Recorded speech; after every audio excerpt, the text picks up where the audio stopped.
Somewhere along the path of awakening, perhaps after a seismic spiritual revelation or the quiet shattering of a personal identity, you felt the ground shift beneath you. What was once familiar became foreign. You pierced through the veil of illusion, saw the machinery of your patterns, the deafening noise of the world, and then came the silence. At first, that silence felt sacred, empowering even, like stepping out of a burning building into clean air. But slowly, subtly, meaning dissolved, not as a catastrophe, but as a quiet disappearance, as if your soul dimmed the lights on life and forgot to turn them back on. You stopped striving. You stopped performing, not out of despair, but in a kind of sacred exhaustion, a hollowing that felt strangely peaceful, but unnervingly still. And then the whisper began, a quiet, aching question. Why do I feel so empty, now that I finally see the truth? This is the paradox no one warns you about. We are led to believe that spiritual awakening will inflame our purpose, that seeing through illusion will make us burn with clarity. But for many, especially the sensitive ones, the seekers, the empaths, the inward travelers, it does something else. It empties the vessel. It scrapes out all false motives until even desire becomes unrecognizable. And in that void, we confuse awakening with apathy. I recall a conversation with a dear friend, brilliant, spiritually attuned, fluent in the texts of Eckhart Tolle, Krishnamurti, Alan Watts. She emerged from a dark night of the soul with crystalline insight. She told me she saw through the illusions of identity, achievement, external love. And yet 2 months later, I found her lying in bed, staring at the ceiling, adrift in a stillness she did not expect. I used to cry about not doing enough, she said. Now, I don't care if I do anything at all. I thought awakening would set me on fire. Instead, I feel extinguished. Carl Jung spoke directly to this threshold. He described it as the sacred terrain between the collapse of the ego and the birth of the self. A liminal space, terrifying in its quiet, where motivation once powered by persona and social approval dissolves, leaving only the raw clay of what has not yet been shaped. This is not failure. This is individuation, the chrysalis stage of the psyche, where the caterpillar dissolves into formlessness before becoming the butterfly. It is the psychological death required for rebirth. But we must not mislabel this void as regression. For in the heart of this emptiness lives a deeper call, a quiet pulse of soul truth, waiting to be heard. Not the motivation to prove, but the impulse to be. To move, not out of need for recognition, but out of inner resonance. This article is not about despair.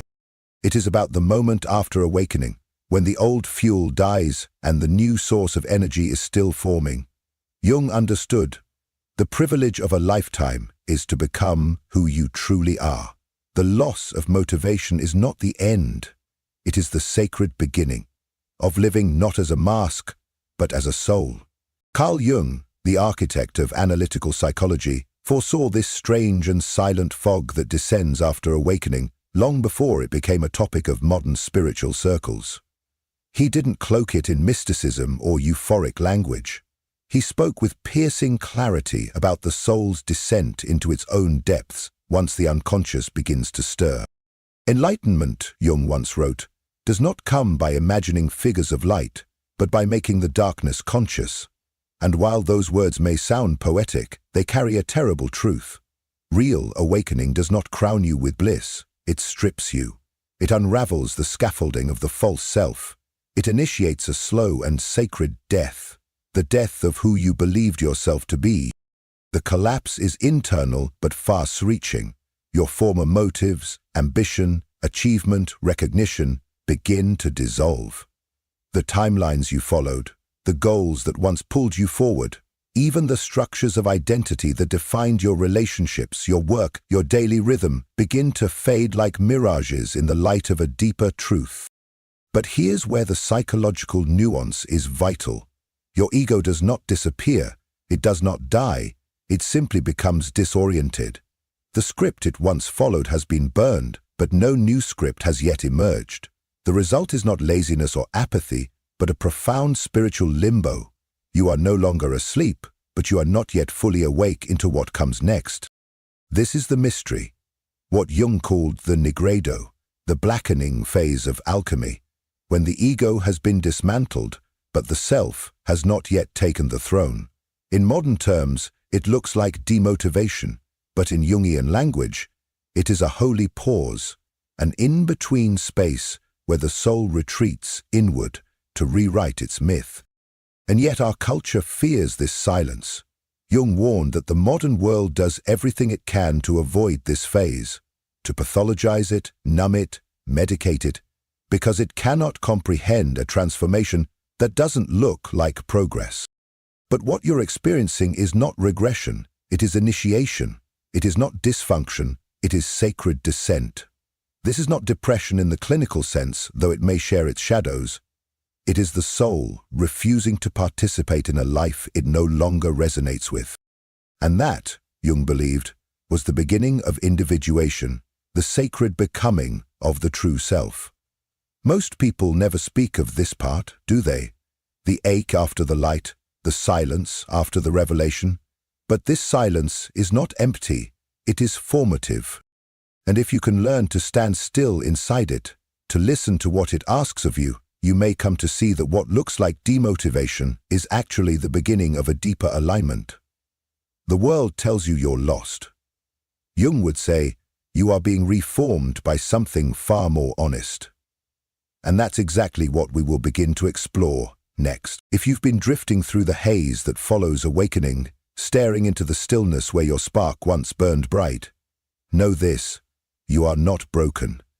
You are undergoing a profound psychic shift that our culture has no name for. A metamorphosis so deep, it does not merely challenge your thoughts, it reconfigures the very architecture of your inner world. The ambitions that once lit a fire in your chest, the deadlines, the goals, the 5-year visions, the motivational mantras of hustle, now fall flat. Not because you've failed, but because the very structure that once housed your motivation is disintegrating. Carl Jung foresaw this unraveling long before it was ever whispered on digital platforms. Let us understand it clearly. For most of your life, your energy came from the persona, the constructed self, the mask you wore to move through the world. That identity, the one who wanted to be admired, validated, applauded, was not a flaw. It was a necessary stage of human development. As Jung wrote, the persona is a system of behavior which is imposed upon the individual by the expectations of society. But when you awaken, you begin to see the mask for what it is, a performance. And the performance no longer compels you. You can't chase applause once you've seen that the stage is made of illusion. The result? The goals you once revered now feel foreign. They were written by a self that no longer lives in you. And this creates an eerie silence within, like an actor stepping off stage and forgetting their lines. Not out of confusion, but because the script no longer resonates with the soul. You feel aimless, not because you've lost your direction, but because you've shed the identity that required a destination. You didn't lose your drive. You outgrew the fuel that once powered it. What stirs within you now is not absence, but a sacred pause. A quiet void preparing to be filled by something truer. Something no longer forged from performance, but from presence. The ego pushed. The soul waits. And in that waiting, something holy begins. Carl Jung believed that the aim of life is not to exalt the ego, but to integrate it into a larger, deeper psychic totality.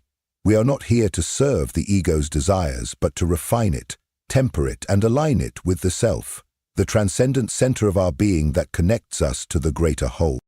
He called this process individuation, the lifelong journey of moving from fragmentation to inner unity, not to become the self that is praised, but to become the self that is real. The self, unlike the ego, is unconcerned with approval or performance.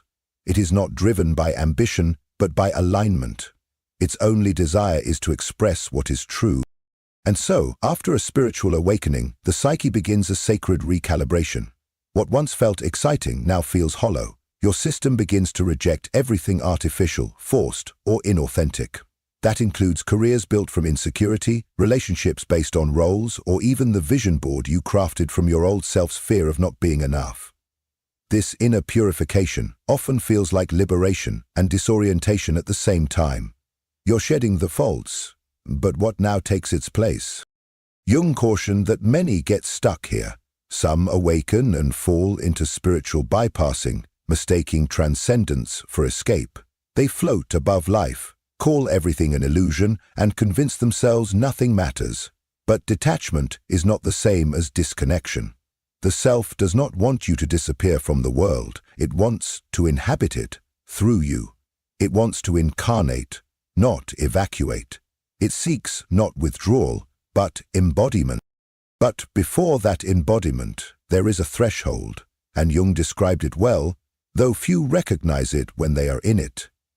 It is the grey space after awakening, the void that comes not with bliss, but with bewilderment.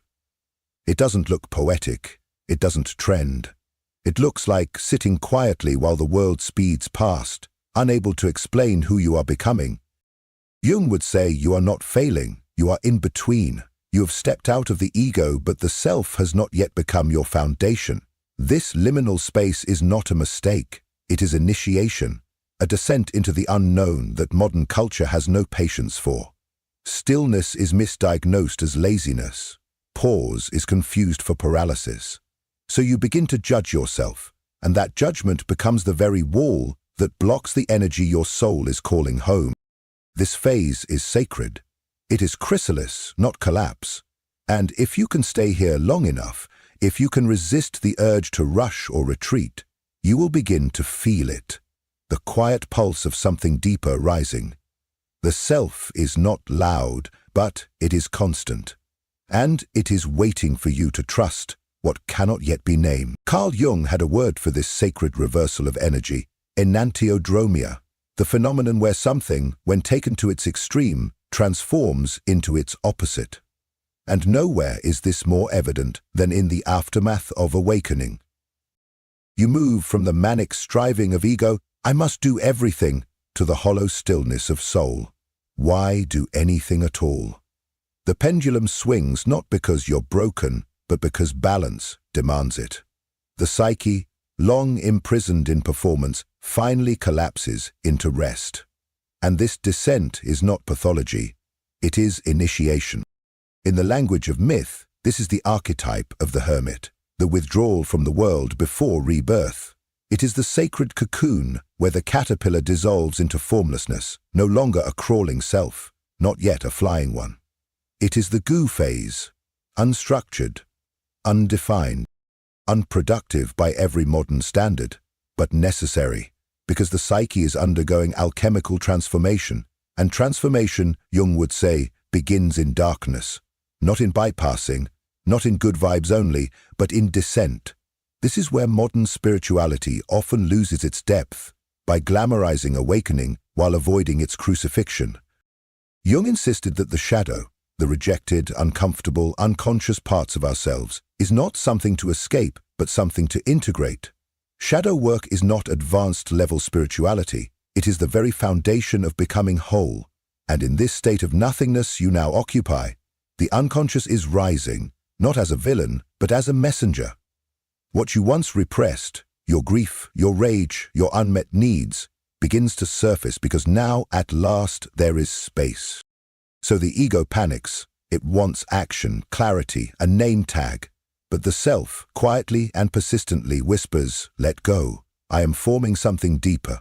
And this is where the real work begins. Not in achievement, but in surrender. Not in clarity, but in witnessing. The psyche is not malfunctioning. It is metabolizing years of noise, illusion, and false striving. It halts your drive, your ambition, your hunger, so you have no choice but to sit with what you've buried, and it is in that stillness, in that haunting void, that you begin to remember. And then, almost imperceptibly, something stirs. A new form of motivation arises, but it is nothing like the old. It is not born of anxiety. It is not urgent or performative. It does not roar, it hums. A soul-led impulse to move, not because you must, but because it would be a betrayal of truth not to. Jung called this the emergence of the self, not as an abstract ideal, but as a living, breathing compass within. It does not chase, it calls, and what it calls you toward is not success, but wholeness. So, you've crossed the threshold and stood in the silence. You've tasted stillness, not as stagnation, but as sacred pause. You've wandered through the inner night, where no voice called out and no light showed the way. And now, something ancient begins to stir, not as a roar, not as lightning, but as a quiet, inner, a soft pulse that does not urge you to return to what was, but invites you to build what has never yet been. This is the first whisper of the self, not in language, but in feeling, in pull, in presence. Carl Jung called this the symbolic life, a life no longer ruled by ego or convention, but guided by the deeper forces of the soul. Once the ego has surrendered and the unconscious is honored, life ceases to be a game of survival and becomes an unfolding of meaning. And here's the paradox. It may look beautifully ordinary. When the self begins to lead, you no longer hustle. You respond. You're not driven by the fear of missing out, but by the quiet conviction of inner alignment. You stop chasing clarity as a prize and begin recognizing it when it arrives, often dressed in simplicity. Living from the self does not mean you'll always be energized or certain. Fatigue, doubt, and grief still pass through. This is the texture of human life. But what disappears is the constant ache of self-betrayal, the dull exhaustion of performing a version of yourself that no longer fits. Instead, something shifts. You find yourself creating even when no one applauds, saying no even when yes is expected, following wonder rather than ticking boxes.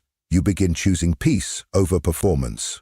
This is not inertia, it's a new fuel, not adrenaline, but alignment. Not pressure, but presence.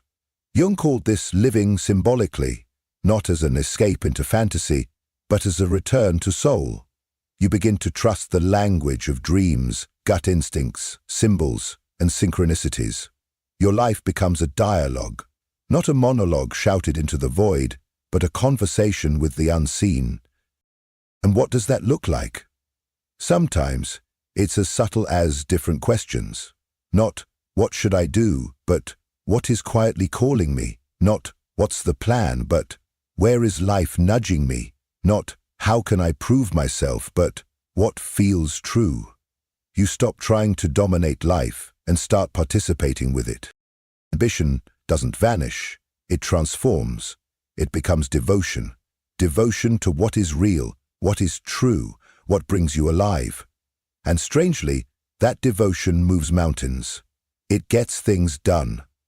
But from wholeness, not depletion. Now it is sustainable. Now it is soul-powered. This is the self's motivation, not to impress, but to express. And it leads you, often without effort, to create, to teach, to heal, to serve. Not because you should, but because your whole being says yes. So, if you've been wondering where your spark went after awakening, remember, it's not gone. The old fire burned away so a deeper flame could emerge, one that won't flicker in the storms of the world. Carl Jung never promised ease, but he did promise depth. If you are here, reading this, then you are already walking the path. This is not the end of your awakening, it is the beginning of your becoming. If something within this message stirred you, if even a single word mirrored your inner experience, I invite you to let your voice be heard in the comments. Have you encountered that soul whose presence feels like home, or are you still walking the sacred path back to yourself?